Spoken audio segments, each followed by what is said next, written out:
Um, I'd like for us to open our Bibles this morning to Luke chapter 5. And so if you have a Bible and you want to follow along today, I would encourage you to go to Luke chapter 5. Today I'm going to be using the New American Standard Bible. And I really like the New American Standard Bible. It reads a little bit different from the old King James, but that's okay. The Spanish Bible reads a little bit different from the old King James too, doesn't it? I thought sure I'd get an amen out of that kind of a statement.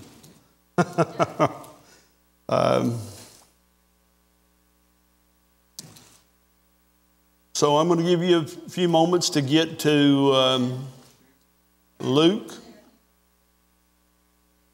Hey, some of you are there. Luke chapter 5. I'm still going to give you more time, though. I want to tell you a little story. This week, I did a little chore that some of you have to do. Do you ever go to the gas station and fill your vehicle full of gas? Those of you that are used to putting the gas in the vehicle, you know that whenever you put that nozzle into your gas tank and you squeeze on the handle, it usually goes in pretty good.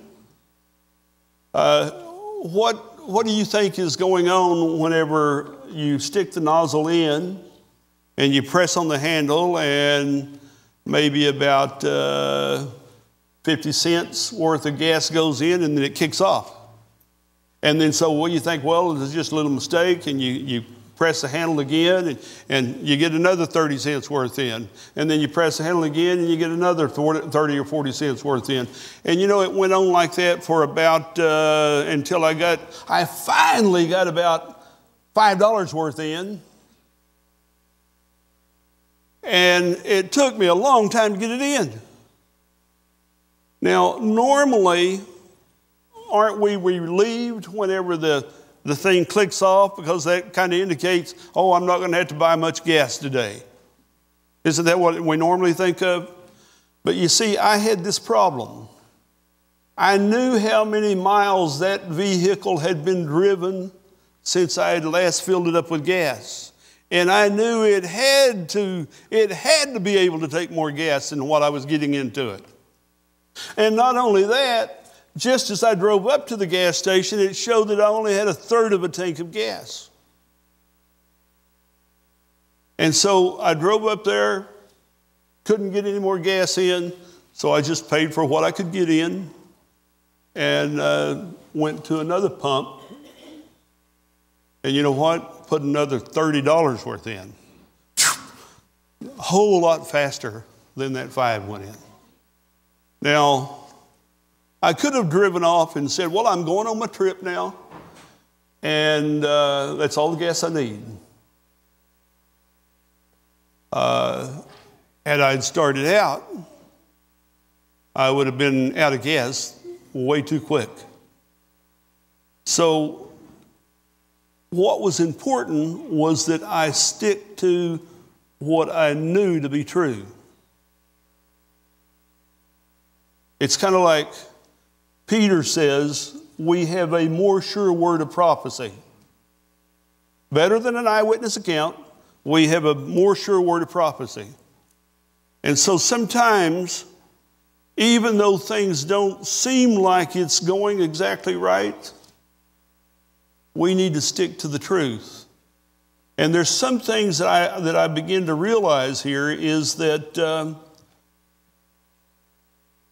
some of our church members, I'm not going to say all of us, I'm going to say some of us are in a very much Laodicean state.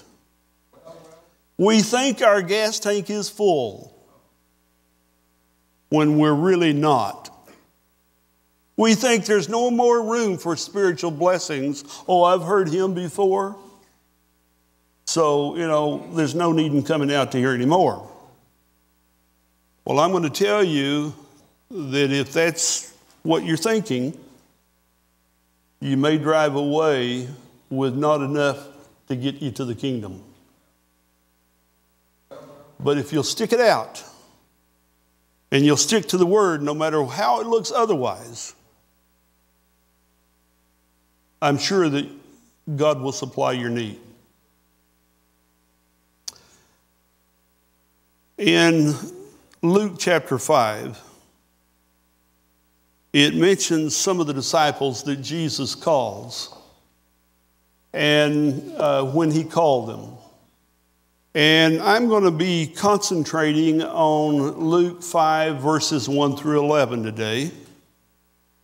And sometimes when people look at this passage, they say, well, it's one of the miracles that Jesus performed. And you know, you can go to commentaries, and as you go to commentaries and people that supposedly know all about the Bible, have you noticed that there are some books that list the miracles? And you know what most people say? Jesus performed 35 miracles while he was ministering here on earth. I'm going to say 35, but probably millions that we don't know about. But I am going to say this, in all of the recorded miracles that Jesus performed, there are some things that Jesus attempts to teach us and teach us about his coming and about what we need to do to get ready. So we're going to be looking at this miracle of the fishes, but we're going to be looking for what this congregation, this group right here, we're going to be looking for what we can glean from it that would be helpful to us as we plan for the future.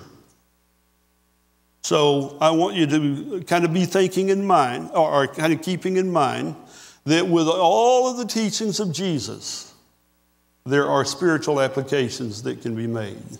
So just kind of keep that in mind. I'm going to read through these 11 verses, and then I'm going to come back and I'm going to look at some of them a little bit more closely. So follow with me. Luke chapter 5, 1 through 11. Now it came about that while the multitude were pressing around him and listening to the word of God, he was standing by the lake of Gennesaret. And he saw 2 boats lying at the edge of the lake. But the fishermen had gotten out of them and were washing their nets.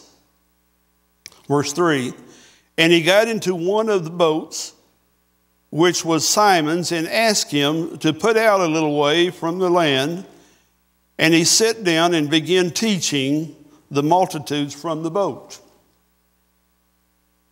And when he had finished speaking, he said to Simon, put out into the deep water and let down your nets for a catch. Simon answered and said, Master, we worked hard all night and caught nothing, but at your bidding, I will let down the nets. Now that's in verse 5. The sermon title, if you noticed in your bulletin today, the sermon title is At Thy Word. In the Old King James Version, Simon says to Jesus, we worked hard all night long. We didn't catch anything. But because you told us, nevertheless, at your word, I'm going to do what you said. Although I don't really think it's possible, I'm still going to do what you said, God. I'm going to read on in verse 6. And when they had done this, they enclosed a great quantity of fish, and their nets began to break. And they signaled to their partners in the other boat for them to come and to help them. And they came, and they filled both of the boats so that they began to sink. But then Simon Peter saw that, but when Simon Peter saw that, he fell down at Jesus' feet, saying, Depart from me, for I am a sinful man, O Lord. For amazement had seized him and all of his companions because of the catch of fish which they had taken. And so also James and John, sons of Zebedee, who were partners with Simon. And Jesus said to Simon, do not fear. From now on, you will be catching men." And when they had brought their boats to land, they left everything and followed him. I want to kind of set the picture of this event. Jesus was standing on land. He was right there on the shoreline of what we call the Sea of Galilee today. By the way, when you look at the Bible in the Old Testament, it's called Chinnereth Lake. Chinnereth means in Hebrew, harp shape. You know, you see these big harps that people strum, and you know how their shape is? That's what Chinnereth means, harp shaped. And that's the shape of the Sea of Galilee. But it's also called the Lake of Gennesaret. It's also called, because at one time, Tiberius, one of the Caesars, had a home right at the side of the lake. It was called, at that time, the Sea of Tiberias. And so you got Gennesaret, you've got Sea of Galilee, you've got you got four names. And so whenever it says Gennesaret here, it identifies a little bit more of the area that Jesus was standing at. He was standing a little bit where the mouth of the Jordan River flowed into the Sea of Galilee there, or the Gennesaret Lake. And he was standing there on shore, and multitudes had already begun to gather around him. In fact, whenever there were people already, this was early in his ministry, but already people had begun to recognize that when Jesus showed up, miracles happened. And you know what? Sometimes I'm disappointed in myself that I don't convey this thought to you. When you show up at church, miracles should be happening in your life. When you come to this place, you should expect to leave this place differently than whenever you came to this place. Something should happen while you're here that will change you and maybe change your life forever. And I'm going to tell you, when Jesus showed up at a place, people began to gather around him. And as he was there standing on the shore of that lake, notice in verse 1, it says that they were listening to the word of God as he was standing there. You know, and they were pressing him. The crowds were pressing in on him. He felt that they were pressing in so much so that he maybe needed to get a little bit of space between him and them in order that the larger number of people could hear him. And so that's one of the reasons why he wanted to be in the boat and just out a little ways. But I'm going to tell you something. Where the Jordan River flows into the Sea of Galilee there, that is what you call a very fertile soil. Now, one time I was looking at what are some of the most expensive places that we have here in the United States. You know where some of the most expensive real estate is? Oh, maybe it's a spot in New York City where the big tower is. Certainly that would be an expensive piece of real estate, right? I've heard some people say Napa Valley, where they grow the wine, is really an important place. Did you know that out in California, in an area that they call high desert, like Bakersfield area, and going up to Merced and on up to Modesto and up that direction, do you know that in that area they do a lot of irrigation, and that's called the breadbasket of the whole Western Hemisphere? Now, why do they say that? Because California grows a lot and a lot and a lot of fruits and vegetables. And they grow, and that real estate is very expensive. But you know what? Israel has been said to be the breadbasket of the Middle East. And probably the most fertile, most expensive property that you could come to in Israel would be right there at Gennesaret. And you know what? That land is capable of growing walnuts and almonds and olives and grapes and bananas and oranges and watermelon or anything you can think of. It will grow there. I mean, they really grow a lot of things there. In fact, it's in such a place, such a tropical climate, that things grow there year-round. And you know, there are some places, and you may have noticed it here in New York, a farmer will grow some corn, and after he gets the corn crop out, he plants something else. And some farmers, they will plant maybe 3 crops a year, even in a climate like ours. And but there, right there in that place where that land goes in, it's what I would say some of the most fertile soil in this entire earth. Literally. And if you're talking about spiritual now, the most fertile soil or the most opportune time to come to Jesus is when Jesus is talking and crowds are gathering around.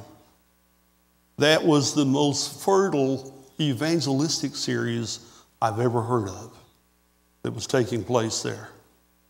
And so Jesus was teaching there, but then he sees these 2 boats. And he notices that the guys have left the boats and they're washing their nets. Now, depending on the version that you have, I'm going to tell you that fishermen, whenever they've been out all night washing or fishing, and they get through, no matter what they catch or don't catch, whenever they come in, they kind of clean up their nets.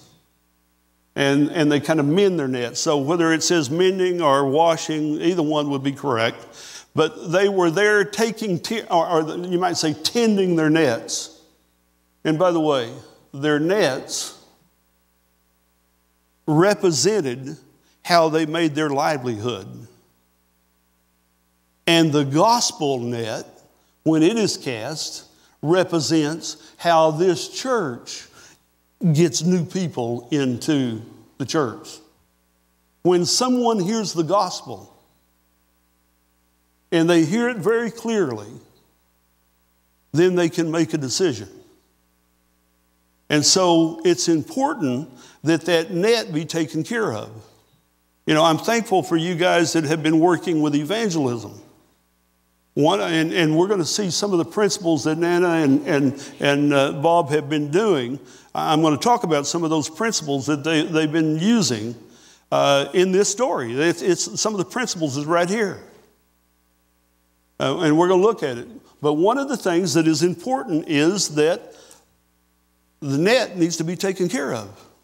Now, have you ever seen a fisherman with nets and then right after they come in, do you know what sticks in the net sometimes? Sometimes it's a seaweed. Sometimes it's a discarded boot.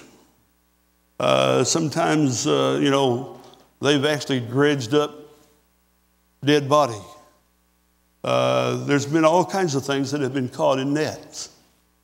And sometimes when the gospel net goes out and people hear the word of God, when that gospel is preached, sometimes we get some crabs and we bring them right on into the church. Now they're unclean. But I'm going to tell you, that's for God to decide, not us. And so sometimes the church is made up of people that are clean fish and unclean fish, if I could put it that way. But sometimes those things that are caught causes the net to be a problem. And if you're out witnessing and you're doing your best to tell others about Christ, and sometimes someone hits you with a story and you don't know how to answer it, and all of a sudden you discover that you have a hole in your net. You know what I mean by that? You discover that you're not quite as able to take care of their questions as you thought you were. And so what do? You need to go mend the net. You need to come back and work on the net. And so that's what these guys were doing. They were taking care of business. Now, I believe that these men were very proficient fishermen. In fact, they supplied the majority of the fish to the whole nation of Israel. Do you know Israel during the time of Christ was a landlocked nation? Do you know what I mean by that, a landlocked? They didn't have any ports. The only thing they had was this Sea of Galilee.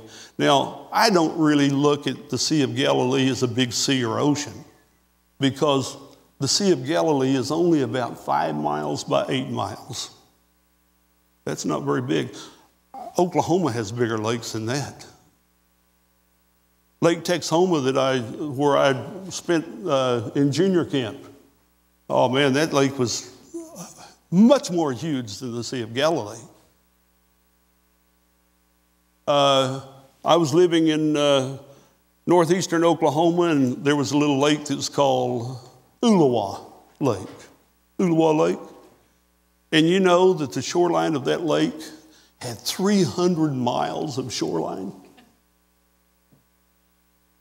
It was just one little lake. So if you can kind of get the picture, the Philistines had them blocked off from the Mediterranean Sea, and they were landlocked. And so all of the fish that they got for Israel basically came out of the Sea of Galilee. And these men, Simon and Andrew, brothers, and also James and John, brothers, sons of Zebedee, they were partners, and they did most of the fishing for the whole nation. And I'm going to tell you, they supplied the priests, they supplied the temple, they supplied Jerusalem. In fact, one of the things where there is a little bit of springs and a little bit of area that, of the old city of Jerusalem, they have a gate that's called the Fish Gate. It's called the Fish Gate because that's where the market was for fish. And so these men were used to supplying it, and they had a good business going. So Jesus, looking at Simon, in verse 3, he chooses Simon's boat and he decides to get in Simon's boat. Now, I'm going to tell you something else. Kind of keep in mind that a boat or a ship often in prophecy represents the church. Got to keep that in mind. A boat or ship representing the church. And so he chooses to get in Simon's boat. Now, there were 2 boats, but Jesus only got in one of them. It is significant that what happened in that one boat. And I'm going to tell you, as I read this story, I discover that Jesus gets into that boat and he tells Peter, just cast a little ways off in the shallow, just a little ways off, keep me close to the land, keep me close to the multitude, and let me teach from there. Do you know that the majority of the things that you will learn in a spiritual sense should come from inside the church, influenced by Jesus? That's where you should get your training. And so Jesus in the boat, teaching, and he keeps on teaching the multitude from the boat. And after a while, when he got through with his message, it says that when he had finished, verse 4, that he said to Simon, put off into the deep water and let down your nets for a catch. Now, the interesting thing is, the Sea of Galilee is a very clear lake. And whenever you look into it, you can see a little ways. Now, there's one lake that was not far from where I grew up that they made. Actually, it wasn't there whenever I was a little kid, but there was this river that ran along the back of our property. The old homestead that I grew up on was near Tecumseh, Oklahoma, and right behind our property was a river that went by, and it was called Little River. And one day, somebody got the bright idea that there's a certain area along this river that if we would just dam the water up, we could have a really nice lake for central Oklahoma. And so they decided that they were going to dam up Little River, and they did it between Norman and Tecumseh, Oklahoma. And they made this big dam, and first thing you know, we got a big lake, and that lake is called Thunderbird Lake. But it's something interesting about that lake. All of the water along Little River, the land along the Little River is red. And so when you go over to Lake Thunderbird and you want to look down into the water, you can't see that far in the water. I mean, it's that red and muddy. And so if you go underwater and you go underwater right in front of me, I don't know where you're at because I can't see you. But in the Sea of Galilee, you might go down for 15, 20 foot and you could still be seen. Now, the fishermen knew this, and so they purposely fished at night. You know, you've heard the expression, God didn't create no fool. You know, he's talking about me or talking about you. Whenever we think we're smart, these fishermen had gotten very wise. And so they knew that in order to catch a big bunch of fish, they needed to go out at night where the fish could not see the net. And that way they would hopefully get a whole lot more fish. You know, cast, and the nets that they use are more kind of like drag nets behind the boat. And so if you're dragging those nets behind the boat, and the first thing you know, you've engulfed a whole bunch of fish, and that was the ideal thing. But they had been working hard all the night before, and they had not caught anything. Probably just a few twigs and a boot, or, you know, what people discard into the lake. You know, sometimes people throw their styrofoam cooler overboard or whatever. It don't work too well anymore, so discard it.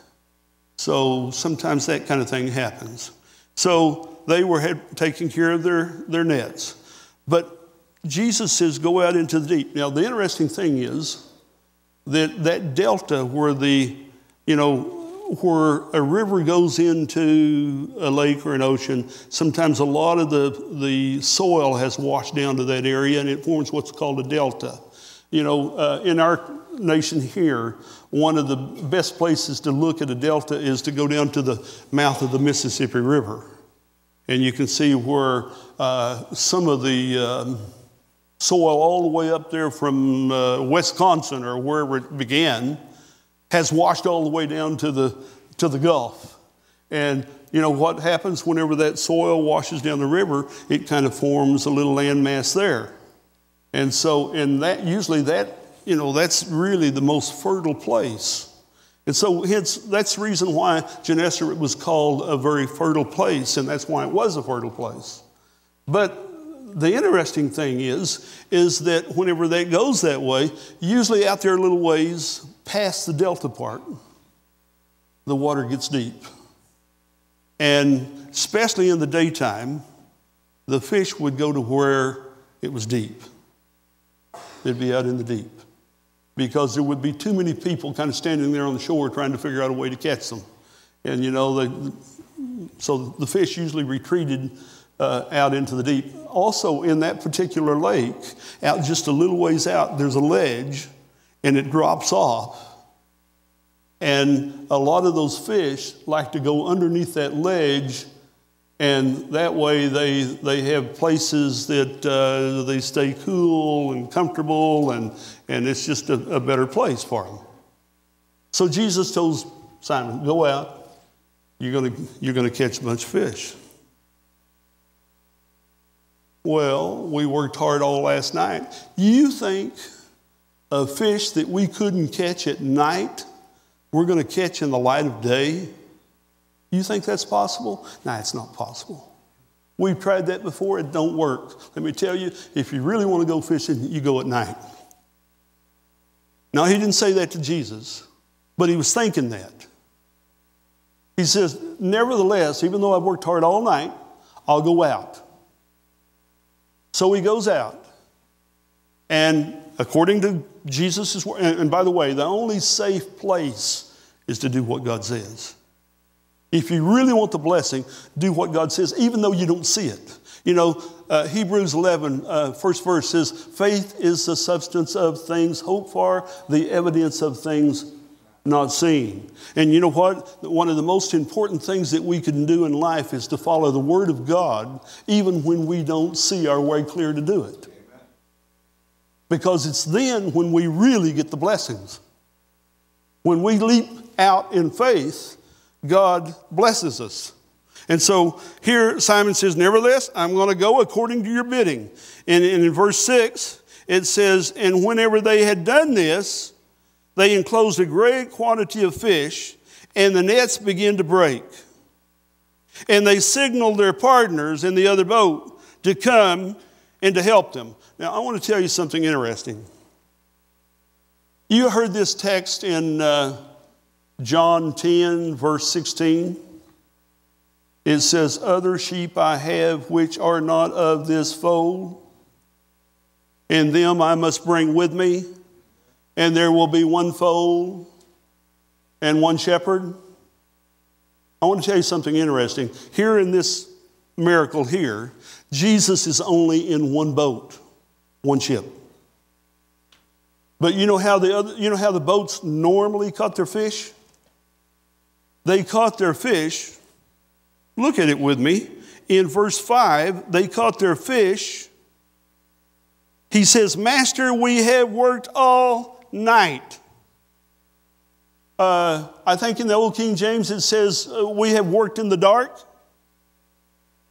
You know, they worked in the darkness. And, last week, I hate to tell you this, but if you weren't listening, last week you should have caught the concept that Jesus is the light of the world. You should have caught the concept that walking in the light is walking in forgiveness, walking in harmony with God. And so one of the things that Jesus did here is in the middle of the day, you go on out and you cast into the deep. But Peter says that's not the way it works. Let me tell you how most churches catch their members. You know those churches that are not teaching truth? They may catch their members by going something like this. Now repeat after me. You can do it. You can do it. You can be a member. That's one way. One way they do it. You know what? The Bible says that Babylon, the way Babylon caught, the church of Babylon. You know how it catches its people? It catches them by deceit. They partake of a wine, and the wine in the gospel there representing the blood of Jesus, or the wine representing the teachings of Jesus. And when you talk about, like in our communion, we have like grape juice, pure wine. And so when we're really thinking about it, if we're following Jesus' pure teachings, it would be nice. Now, let me tell you, Jesus wanted them to go out in the daytime. Jesus taught from the boat in the daylight. And he caught fish in the daylight. And a church that is the church of God, that has Christ in it, should be able to catch new converts in the daylight. Because of the teaching of the truth. If we have the truth, that will be what will ensnare people to come in and learn and be converted. You know, Jesus said, and I used this text last week, You shall know the truth, and the truth shall make you free. You know, whenever we learn the truth, we are really blessed. But now here's what happens. There's two boats, Jesus in one, not in the other. And the fish begin to come in. And the boat begins to get lower and lower in the water. And I'm going to tell you something. You may not know this, and you may not understand this principle. But a church that is full begins to lose its desire to serve others. So in some ways, I thank God there's an empty pew. In other ways, oh man, I wish this church was full. I was embarrassed last week, by the way. I was embarrassed because last week was one of the lowest number of people that we've had in a long time. And I hate it whenever people are gone and they're off someplace else. Especially when my union treasurer and union education people shows up, me not knowing they're coming. Man, if I'd have known they were coming, I would have baked a cake. Really. If I would have known they were coming, I would have we'd have had a meal here. If I would have known they were coming, I would have tried to do some things. I would have tried to make sure that they were impressed and not turned off by us. Well, let me tell you something. A true church with Jesus in it catches fish in the light of day.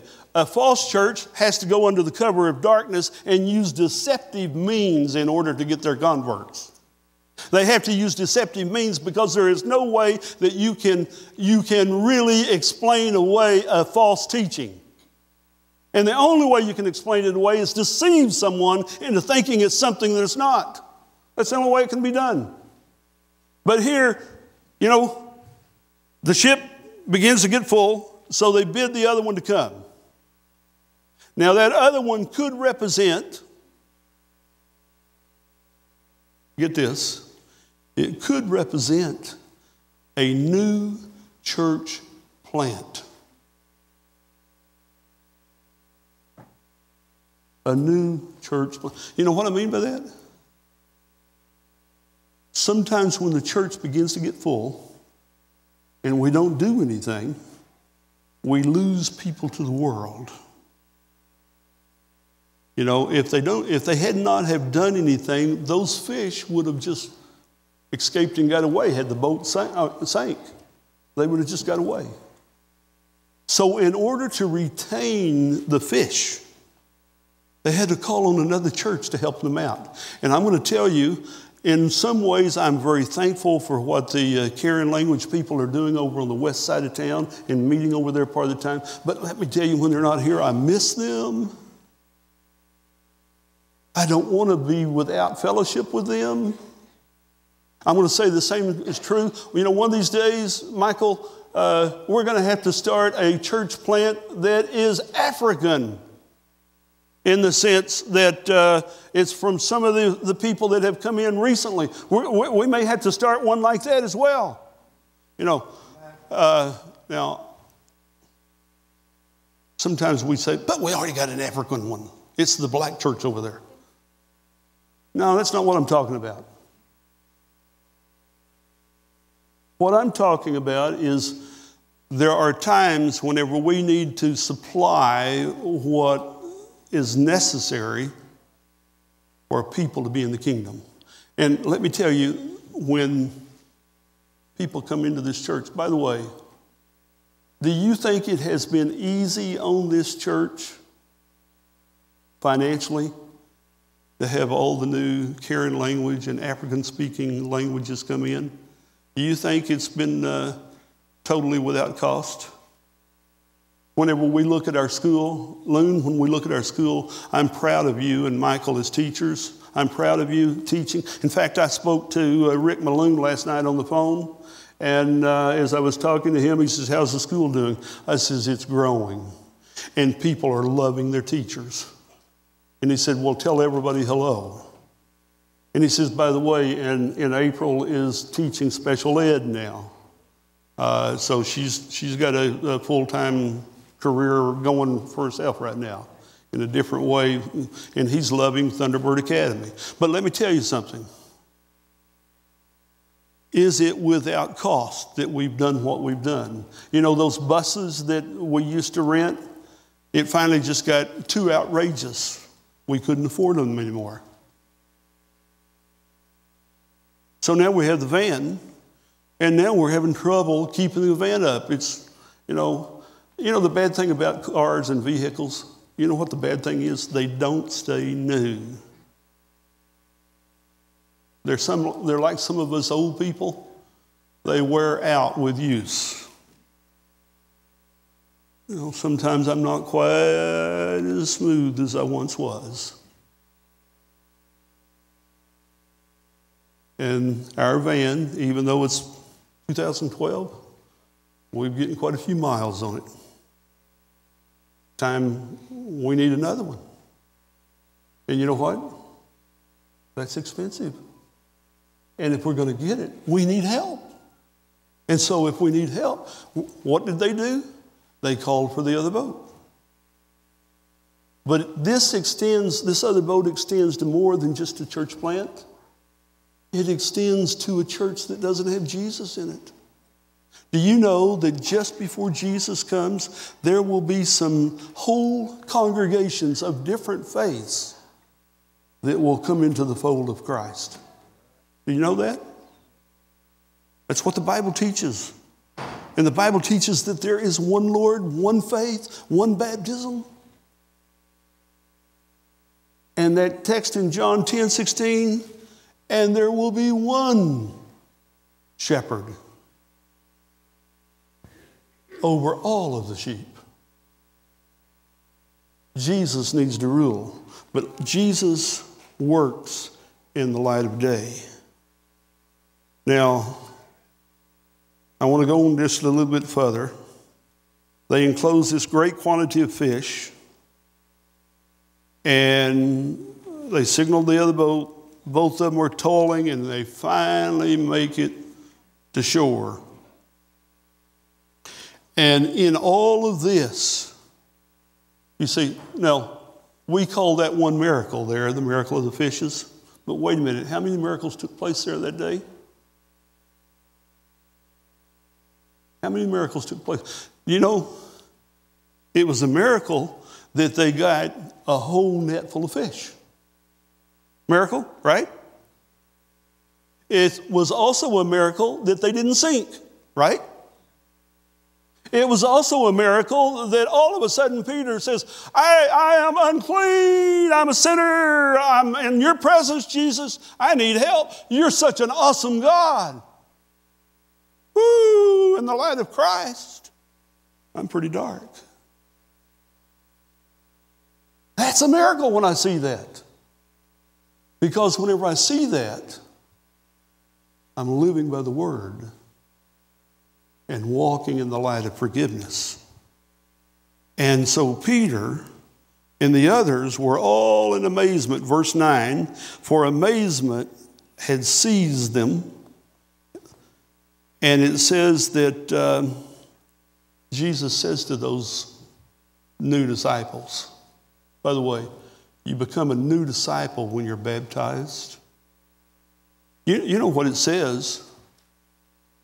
Matthew 28, 19 and 20, go you therefore and teach all nations, baptizing them in the name of the Father, Son, teaching them to observe all things. But wait a minute. If you get a modern translation that's not a mistranslation, it will say discipling them.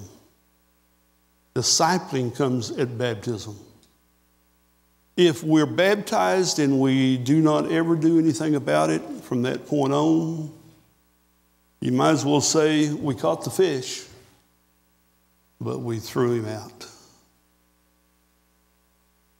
What good is the fish that you throw out on the land?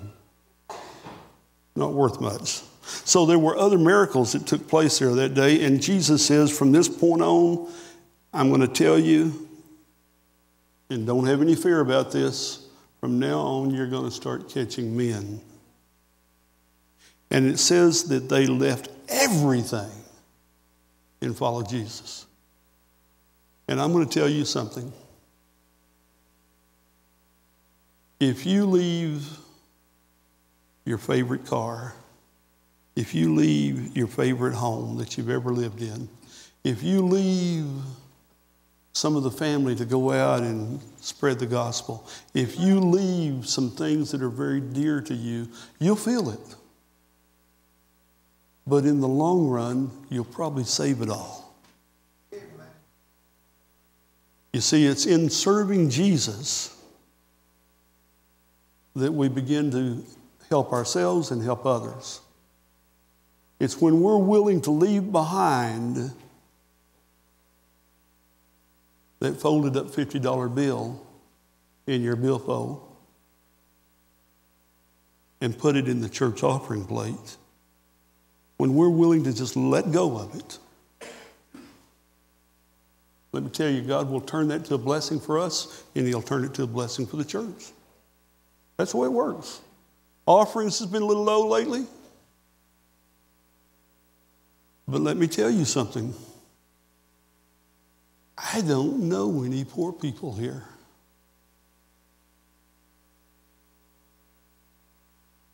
You think you're poor? Oh, I used to go to this one church. I'm going to mention his first name, a guy by the name of Ernie. He would get into an argument with Donnie. Donnie and Ernie would get in an argument. You know how poor I was whenever I was a kid? We couldn't afford inside toilets. We had the outside ones. So the other one, well, I got to top that. Well, you know what? Whenever I was a kid, we couldn't even afford the Sears catalog. And the other one had to top that. Well, you know how poor I was? We didn't even have any corn cobs left. And you know, they kept telling all these weird stories. Some of you old timers, you'll know what I'm talking about. But I'm going to tell you that sometimes we get to thinking, oh, woe is me, how bad I am. When you just need to shake loose and try your faith. Nevertheless, God, at your bidding, I will do what you want me to do. I will be what you want me to be. I will go where you want me to go. I will do what you want because, Lord, I want to be in the kingdom and I want my family in the kingdom. And I want my new friends to be in the kingdom. That's what this miracle is all about. This miracle is about our church planting other churches. This miracle is about my faith being stretched in order that I might be blessed way and far beyond I ever dreamed that I could be blessed. That's what this miracle is all about. It's not just about fish. I hate smelly old fish. You know, I can remember as a kid my mother getting those sardines in a can, and let me tell you, those things stink. They're clean fish, but man, they're dirty smelling. Oh, they were good? I never did think they were good. But you know, but let me tell you how bad my taste is. I used to think that avocados taste like soap. And now I absolutely love avocados. And you know what? My little granddaughter that came to see us not too long ago, that's 10 months old, you know what her favorite food is? Avocado. But they don't feed her pudding. They don't feed her sweets. They feed her things, and she's glad to eat whenever they feed her. You know what? If we would spend some time in church, get that, in church. Jesus in the boat, cast a little away from the shore's edge, fertile ground all around us. We spend a little time in church, mending our nets, getting prepared to go out there into the deep. There would be more souls in the kingdom and more people in the church. And we'd have a greater need of starting another company. That's what would happen. Are you willing to serve the Lord in such a way as that? Are you willing to say, I don't see it, Lord, but at your bidding, nevertheless, at your word, I'll do what you tell me to do. If you're willing to do that, would you stand?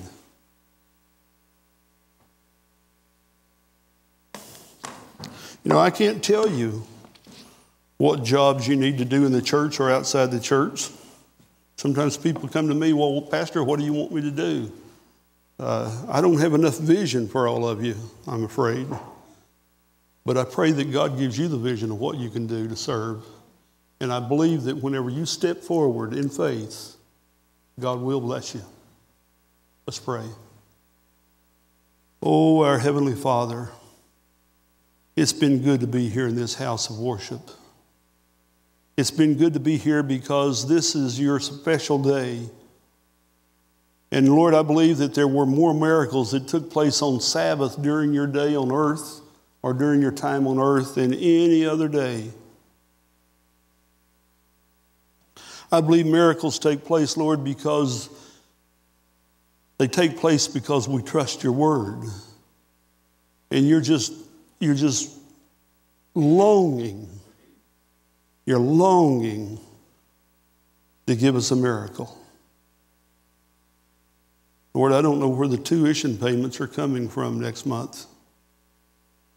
I don't know where the utility bills are coming from.